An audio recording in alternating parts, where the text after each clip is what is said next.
Hi, everyone. I'm Marco. And a May. I'm Alex. Right. Yeah, so May, what are we going to talk about today?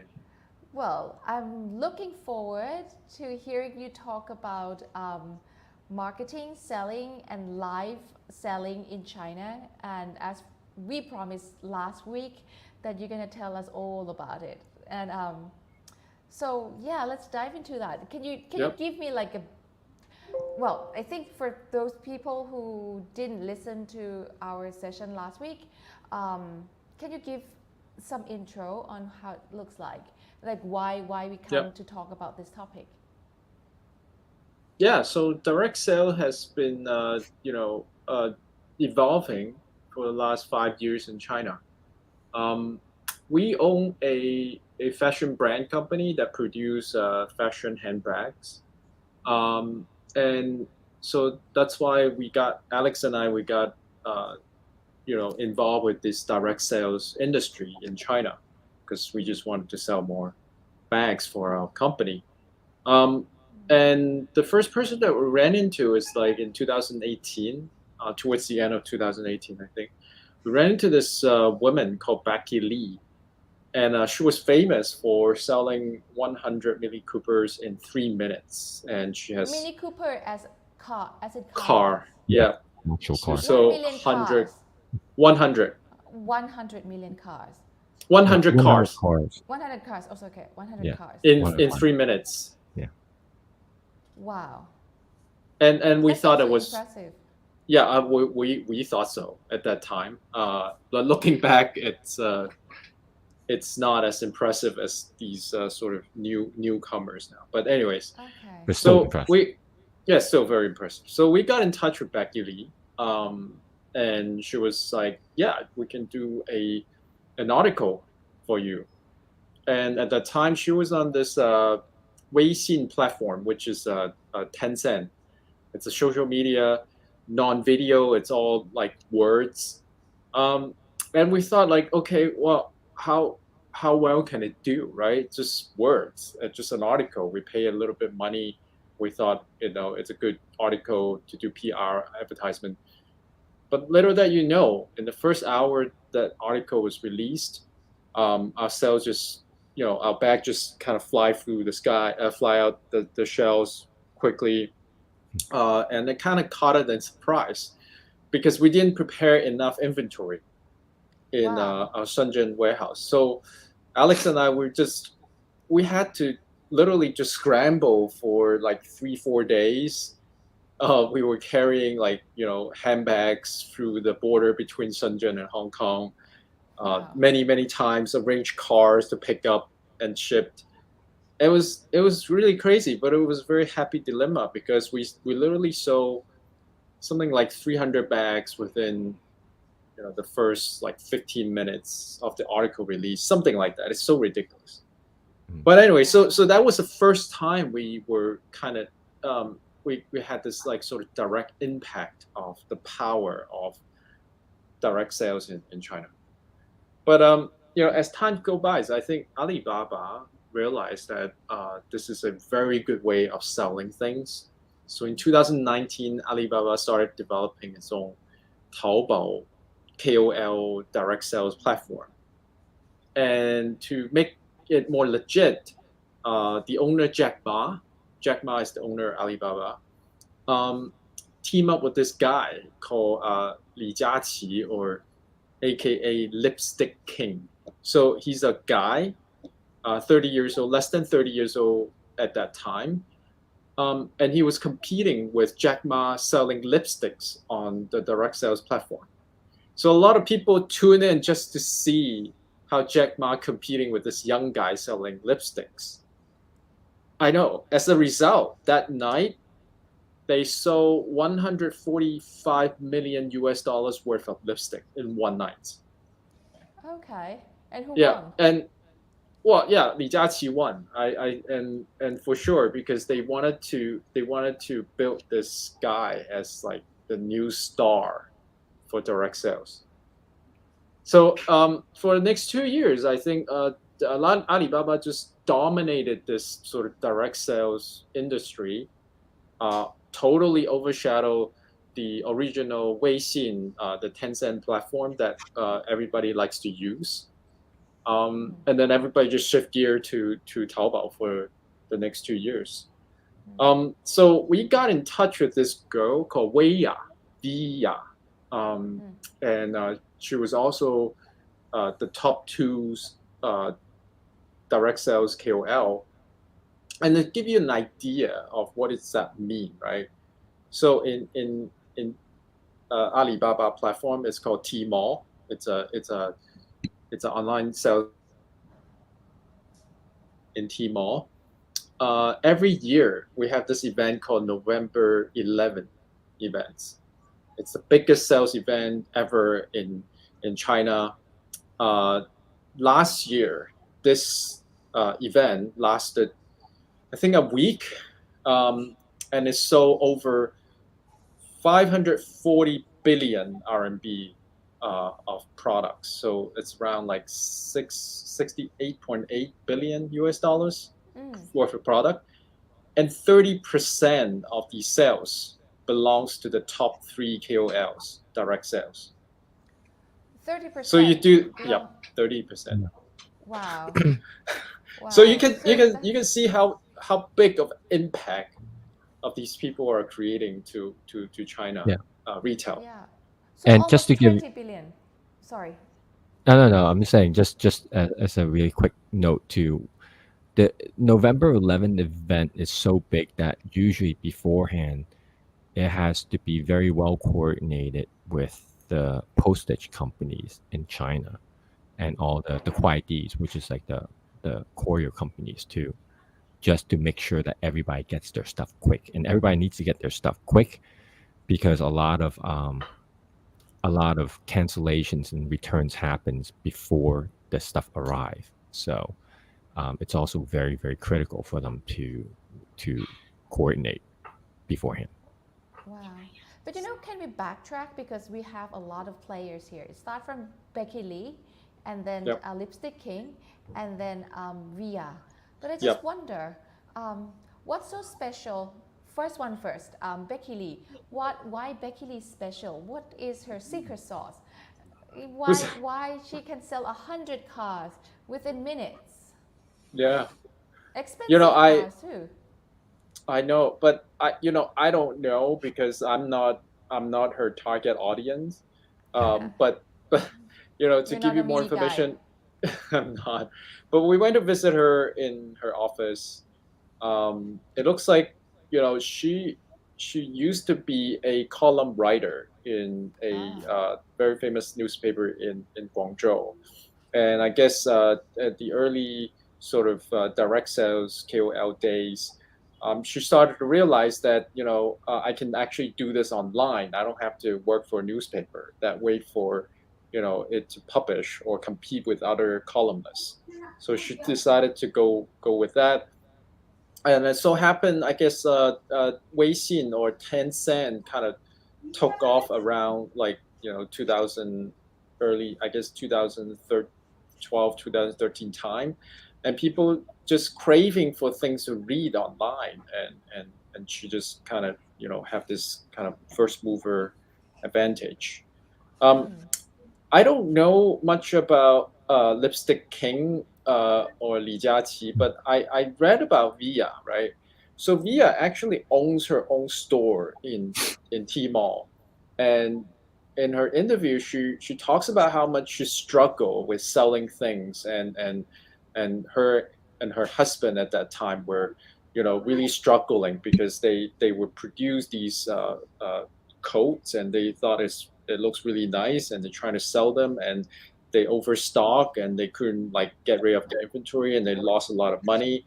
So financially she was struggling, but then at the same time she was very familiar with Alibaba selling platform. So when the Alibaba started this KOL direct sales platform, she signed up, and she started to compete in a very, very old-fashioned way. She worked hard. She talks about how much she worked and try to sell things for other people. and I guess she has a talent for it. I wouldn't say she's specifically prettier than all the other people, but I guess she worked hard and she really understand how to sell like fashion goods because she was struggling uh, on that platform. So she understand what is not what doesn't work and what works. Yeah. Yeah. Mm-hmm. And also, Marco, should I touch a little bit about Zhang Dayi? Oh yeah, definitely. Mhm. I yeah. Go ahead, please. Which is also a very interesting story because if you can imagine, China is very, very large, right? And they have like tier one, tier two, tier three cities.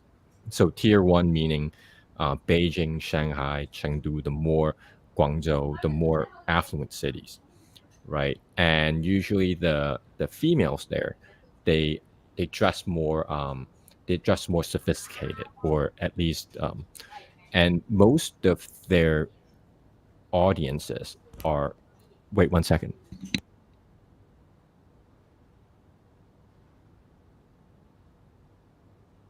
Sorry.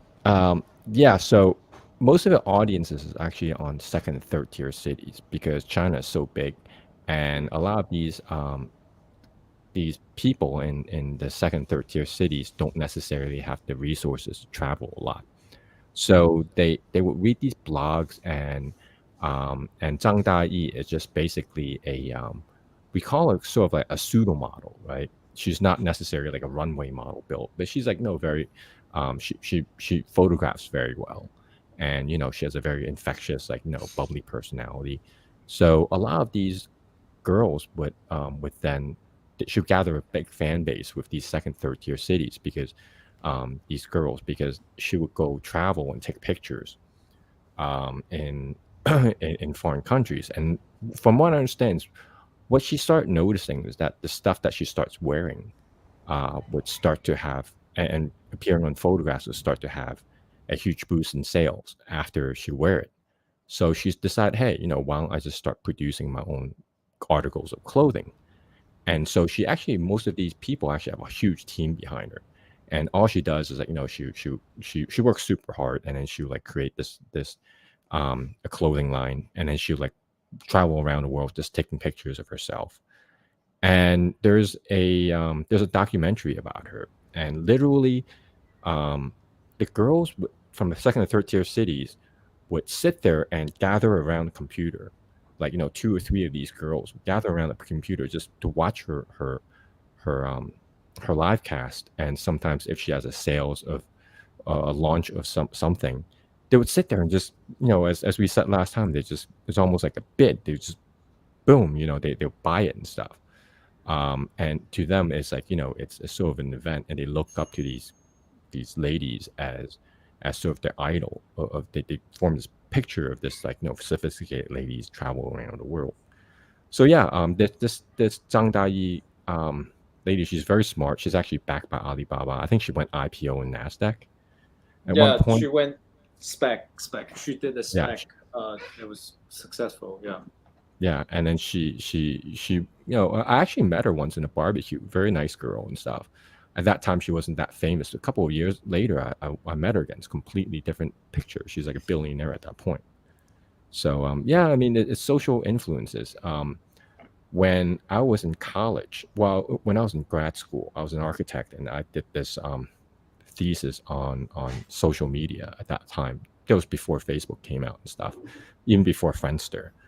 But at that time, there's this concept that's floating around. It's called the economy of fame, which means people wants to be seen and heard.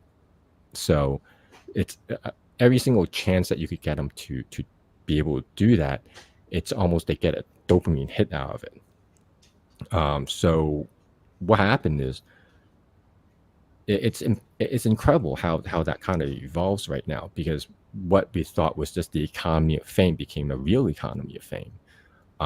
Another really quick example that I'm going to bring up is in boxing. I don't know if you heard of Jake Paul. He's this YouTuber who has a huge following, and he got into boxing, and he's not bad at it, but he's not like top notch. But Mm-hmm. he's able to pull pay-per-views that are, when he has boxing matches, and they're usually against like football players, no, actually basketball players, other YouTubers at first, MMA fighters, and they would pull in very serious money, and he's able to use that as a leverage to be able to hold these events. And here it is, a guy that all he has behind him is just basically a huge social media following, and he's able to use that as a leverage to be able to pursue all these things. So now we move into a time when it was, I mean, social media, it's crazy. It's gotten to the point where people who are good at it could really leverage themselves to be able to do something like what Jake Paul and Zhang Daiyi does. Mm. Wow. You know, we have, like, according to your timelines from 2017 to now, we have similar event in Thailand, but in a much smaller scale. Mhm. We have a thing called Life Coach. I don't know if you have that in China. It's so popular. Everybody's life coach, and everybody's trying to teach people how to live a life, and Yeah. and somehow people just love to hear or to be taught by a complete stranger, and Yeah. that's interesting dynamic that, well, it shows how open people can be. I mean, in your Mm. story, like 100 car, or even the girls just watch a supermodel, just like, it's so interesting to see the world is super open. Yeah.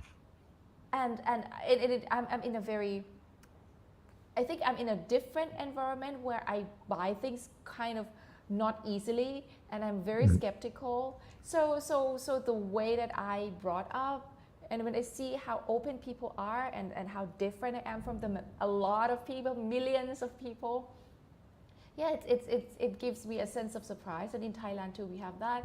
We have KOL that she's like nobody, very humble background, and now she's billionaire too, and she has like a lot of money, and she has all those flashy things, dress up, cosmetics, and all those surgeries. So we see this trend across the world, but I think in the West you see it differently, right? It, I How think Yeah. in the so? West, Well, yeah. yeah. Go ahead. I think in the West you see a lot of life coach. I think life coach influences come from the West, but you Mm. don't see direct sale the same way Asian people do here in the West.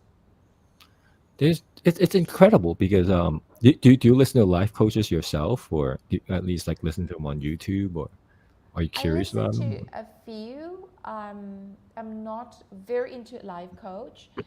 Um, I mean, I like business coach, and podcast gives me all the answers, or potentially answers that I'm looking for when I hit a wall. So I listen to some of them and then compare their opinions. But I don't listen to life coach regularly. I Yeah. don't do that.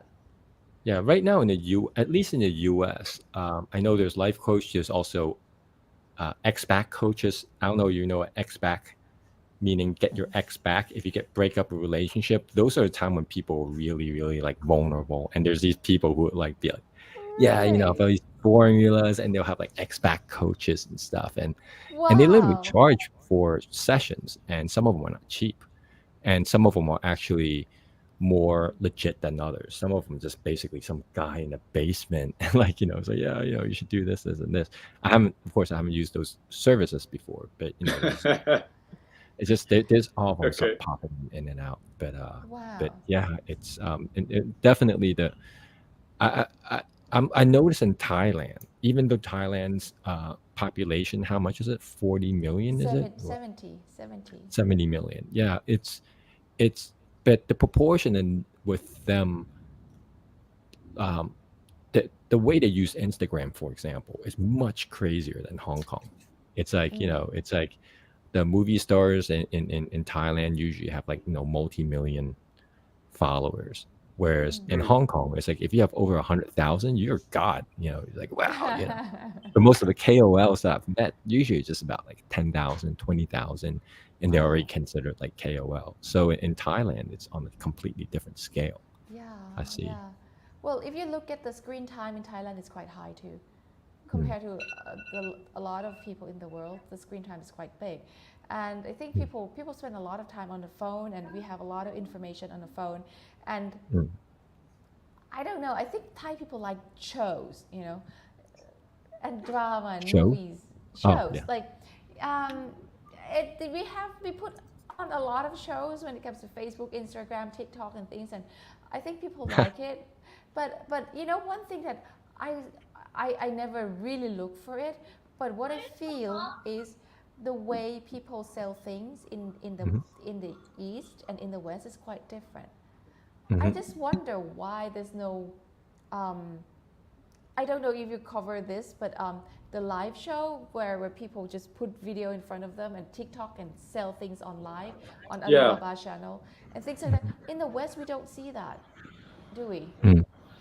Or I don't Direct go. sale. I No, don't see I the. think it is happening. I think it is happening now too. I think also it's happening in kind of like recent years. We got in touch with this woman. I forgot her name. Alex, help me out. She was like the Instagram marketing director or something like that. Talking about, I forgot her name. But Eva Chen.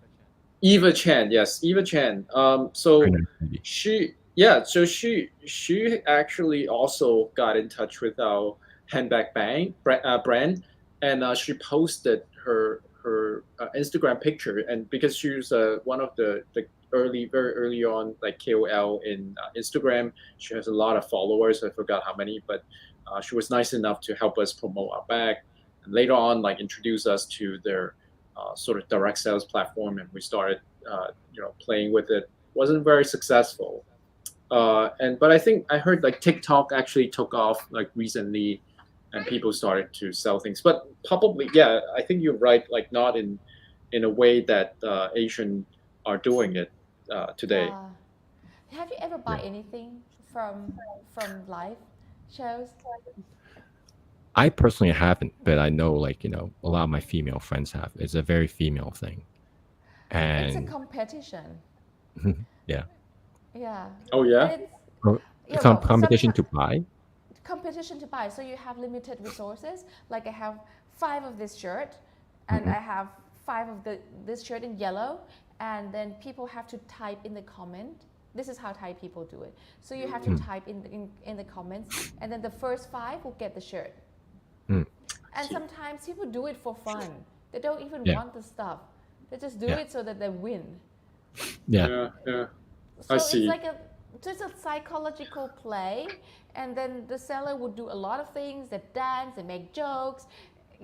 It's like listen to a show, and you've been listening, and then you just buy things. And I did Yeah. buy a few things, and then I stopped because it wastes a lot of time. They just want a lot of engagement, and you have to put they want to pump up the comments so that their views up, and then the search result will go up. So Yeah. they want a lot of comments, so they just get people to comment. But surprisingly, a lot of people stay from the beginning to the end listening. It's Wow. it's re- it's really interesting because it's very psychological what it is, right? They turn it into a game where buying the thing is no longer about buying the thing, but being able to win at Yeah, getting that thing, and being yeah. like it's.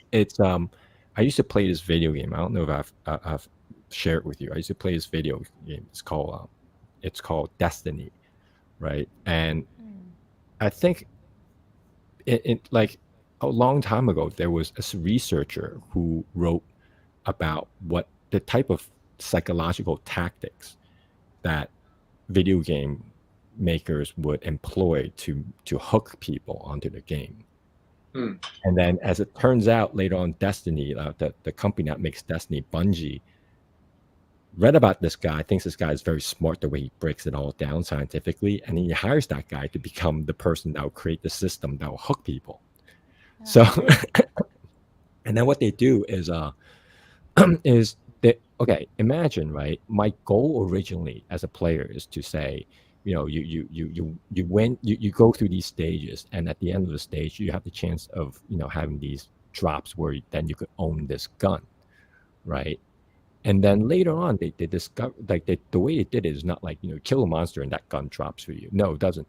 It drops these engrams. These things they call it engrams. It's basically a glowing ball in different colors. So if you get like a green ball, and I think it's rare, and then if it's a purple ball, it's a legendary, and then a gold ball is an exotic, right? And then so you get hooked to seeing these balls drop, and you don't really get to know what it is that you got until after you finish everything. Then you go to the social space, and it just this guy that decrypts it for you, and then he's like, oh, you got this, and it's like various cycles of those dopamine hit, like bling, bling, bling, and you get hooked to that, and then it's very psychological. So it seems like what you describe over there is similar to that. It's like they turn into the game. It's not really about Yes. the selling you clothing anymore. It's more like I'm dancing and all this stuff, and I'm showing you things, and how fast can you hit it? Do you have a Yeah. system that would enable you to do that? And then later on, I assume that the return rate is pretty high on these items, right? Because we've said it Yeah. last week too. A lot of times with these direct sales, the return rate is, what is it, Marco? Like 1/3 is returned. Yeah, something like that. Like, according to Via, we didn't end up working with her, but we got some numbers from her. It's of Yeah, the products will return like the next day. Wow. yeah, So people are like Alex said, they create this kind of gaming environment where people just competing on getting the stuff, but then they realize, oh, I don't need this thing, so they just return it. Yeah. yeah, It's pretty I don't know crazy. how I don't know how much the return rate is in Thailand, but I see a Mm. lot of sellers complain like don't confirm the purchase for fun. When you Mm. confirm it, you have to mean it, otherwise I'll block you. And I think it's like a very funny thread, but they did block these people to cancel the order, the Yeah, cancelers. So they blocked them, and apparently it hurt some buyer's feeling. I don't I know. I see. mean, this is like the whole new thing that um, I don't understand. Yeah, well, I had a Yeah. talk with our team in mainland China who handle these things. We have the company has a team of people next to a warehouse, like a bunch of people on the computer doing customer service. They said usually these TikTok live show, after they finish, they will purposely sit on the order for 12 to 24 hours just to make sure that person wants the product after 24 hours, so they don't ship it out and have to collect it back later. Mm, Yeah, yeah. that would kind of reduce the risk of damaging that product and doing shipping. Yeah. Yeah, but I think to Thailand the return policy, I don't know. I don't know if it's like Mm, the same thing, but the return policy is not that strict, meaning I that see. it's not like that protective. I mean, it's kind of hassle for me, and Uh, I have to pay for the shipment to send things back too. So and a lot of time the shipment is not cheap compared to the yeah. product itself. yeah, Mm. No, interesting you mentioned this because all of China, all of mainland China today, I guess if you said there's a return policy, people will immediately hesitate to buy. Mm. Mm. Mm. I guess it's a given that you have to have no like guarantee return if you don't want it within like 5 days or something like that. Mm. yeah. Mm. Right. I also heard something crazy that the electronic stores would experience this. The different electronic stores like Guomei and Suning and Xingdong online, people would, if there's a new TV that someone's interested in, they would order from the same model from all three places and see Okay. which one comes first, and then the other 2 days kind of return. It's like for them, That it's like is crazy. they just want they're bidding on the speed too. It's Wow. a That behavior is that's not crazy. very much seen anywhere else. But it's amazing, like how people just come out with these Yeah. ways to kind of trick the Yeah. system. Yeah. Like When once you you give them talk, that, like yeah, yeah. go. When you talk about trick the system, I used to wonder why people drop iPhone from the buildings in the West, or smash iPhone or shoot iPhone with rifles and things like that. And those videos got millions of views. First, Uh, when they do that, the hit is super high, and they get advertisement. So the money from the advertisement most of the time cover already the price of the phone. Yeah. And the coverage from iPhone is super high. So if you buy insurance, you drop iPhone, you pay just a little bit of money, and then you get a new iPhone, and they protect you from and they don't ask a lot of questions. So this is what they're doing. So they buy this insured iPhone, drop it from the building, get views, get paid, Yeah. and then play the iPhone to the shop and then get the new one. And rinse and repeat, and they do it with all the iPhones that they've got. And that's why you see a lot of people trying to damage phones once they come out. And that's the thing I didn't understand, because when I wanted to buy a phone, I look at the reviews and I start to see people destroying phones. Yeah. Wow. That's how people rig the system. But they make money. I disagree Interesting. though, such a waste, but If they put the same energy into doing the right thing, then the world will be a better place, right? Yeah. But let me finish up my thought about the direct sale industry in China. Currently, the Alibaba Taobao direct sales platform is the best selling platform anymore. I think the latest hit is Douyin, which is the Chinese version of TikTok, also owned by ByteDance. It's the same company. It's exactly the same platform. And our company actually had to hire 2 people full time managing the Douyin channel, making contents every day and selling bags at the same time. But to give you some idea on how big this is, right? And it kind of shows how far the China social media industry has gone. So the hottest guy right now is this guy called Crazy Yang, 疯狂小杨哥. So I actually just heard about him today. I went on his TikTok account. I looked at his video, the latest video. It's so like super sort of like layman. It's like a normal kind of Chinese family setting, and he makes fun of his dad, his mom, his sister, his brother-in-law, and etc. But it's very funny. He has 95 million followers in his account. That's bigger than the entire population of Thailand. It's pretty crazy. And then his video, the latest video, it's about the Moon Festival short video, has 800 million likes. Wow. 800 million likes. The whole entire U.S. population is 300 million, right? Yeah, So what is the that's population pretty of crazy. Europe? I think the whole Europe is 800 million. I don't I'm know. not sure. Yeah. Yeah, let me see. But yeah, it's quite amazing. I mean, compared to what we talked about 2018, we saw Li Beika, Becky Lee, with 3 million followers. We were like, oh, that's amazing. And then now, Yeah. comes as this crazy young guy, like he's very young, I'm sure, and 95 million followers. Wow. It's amazing. Well, the population of Europe is 746 million. Oh wow. Okay. Wow. But I guess like it's different, right? You can have like one person own more than one account liking it, or I don't know. How does it work? Well, in the old days, we could do this. We can I have see. like 100 accounts, and we can Yeah. like one post, and that's a lot of people. Like that's how a lot of people did in the past before Facebook banned it, or a lot of social media banned it. But that's that's how a lot of people did in the past, including social media agency.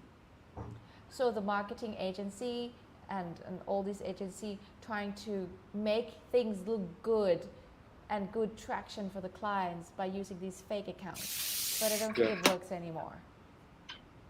So, But the so very conclusion, likely.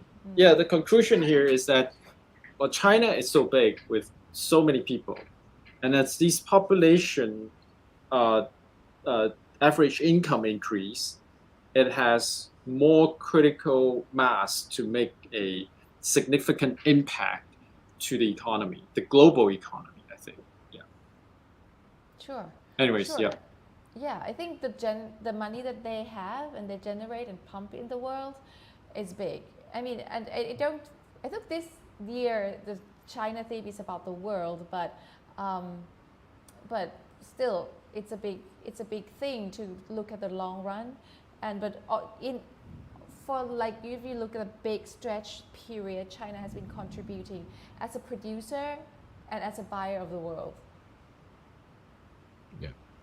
Yeah. Great. So Well, it's been 35 minutes. I think it's wonderful talking to you guys today. I look forward to this every week because we talk about different things. yeah, it's interesting, and thank you for giving us insights. Like, I never saw these numbers before. I live in a small country with 70 million populations, and when you see things at more than Thailand population, every time I got shocked. Like, whoa, that's a lot of people. Yeah, yeah. But yeah, I actually also wanted to mention that Via got into some kind of trouble earlier this year because she was fined by the Chinese government for escaping tax. So apparently, according to the numbers on Wikipedia, she underpaid about 100 million US dollars in tax. Wow. Yeah, $1 million in tax. in tax. And as a result, she was fined for 210 million US dollars. Oh, And then she stopped. So she never released it one single direct sales video anymore after that. Wow. oh, wow. Yeah, But I guess she's pretty set for crazy. life, though. Yeah, I'm sure she has a lot of money. Yeah. Yeah, that's only 100 tax. Wow. million dollars of tax. Yeah, that's I only tax. remember. I remember when we were in talks with her, there's a lot of my friends who own fashion brands and other brands. They would approach me and be like, hey, can you hit me up with way up? Because it's really, really, really high demand for her attention. I mean, and this is some lady who just pop out of nowhere and just decide to do this with her husband. So I mean, it's pretty incredible, these platforms to enable people to do that stuff. Yeah. Yeah. I think there's going to be more and more creative way to introduce things to people. Given the metaverse is coming out and Yeah. a lot of things coming out, I think it's going to be very interesting. And metaverse is pushed by the corporate. I think I mentioned it last time. Corporate organizations. So it's not non-profit organizations. So these profitable organizations going to do something not so charitable, and it's going to be sales oriented and business oriented. So I think what we're going to see is the next level of introducing products and services to people, but I don't know what's going to be there in metaverse. But I think people keep pushing, especially after COVID and recession. Yeah, metaverse direct sales. There you go. Direct Yeah. sales of pixels. You get this this pixelated shirt, and your Yeah. character gets to wear, but you don't wear it. You know that people, Yeah. there's someone suggesting me this. I think we used a little bit of time, but I just want to spend 30 seconds here. It's like I could use my persona, but change my skin tone, change it to green, or pink, or blue, and then each persona has different aspects. So the green one talk about crypto, and all the investments, and then the blue one talk about the earth, environmental, and energy. And I don't have to do it because AI could do it, like deepfake can do it for me. So what I can do is I just put the script there, and my persona, which already has followers, will have different tasks to do, and I have people writing scripts for me, and my persona will do everything that I do. And I send my voice to this charity organization so that we can read for the blind. And it's Wow. spooky how similar the voice is to me. It's in Thai, and it feels like my voice. Wow. My parents couldn't tell the difference. So I mean, there are lots of AI like this coming out, but in Thai language, it's not it's not that vast. So when you hear your own voice in Thai, it's like, whoa. Once you put the character, and it doesn't have to be realistic, it can be cartoonish with my voice, then it's going to be very interesting. Sell in metaverse, and I don't even have to do the work. It's incredible. I think May, you just describe yourself as how do you turn yourself into an NPC. NPC is a role-playing game, right? You guys know, like, non-player Yeah, character. non-player. The guy who Yeah. gives out the task. Go there and like hunt for this thing. You have to pretty much turn yourself into that too. Yes. Yeah. Yes, and I think that's the way the world is going, and we have like billions of population, but we probably have 100 billion populations in metaverse because one person might have a lot of personas. That's awesome. Wow. So Awesome. that's my take. Well, let's find another interesting topic for next week, and then we will discuss again. All right. Okay, cool. All right. So goodbye for today. Okay, Thank you so much. Bye bye. Bye bye. Bye.